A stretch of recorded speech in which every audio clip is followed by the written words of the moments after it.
борова процесионка. Какво знаем за това създание?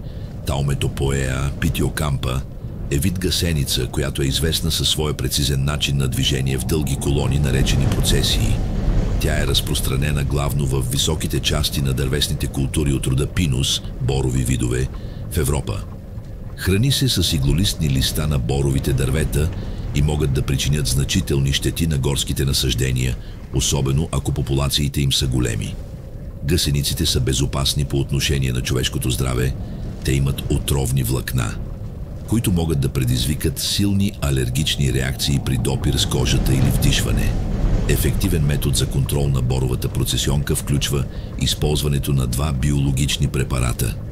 Това са Нимазал и Рапакс. Те са регистрирани за борба с този вредител.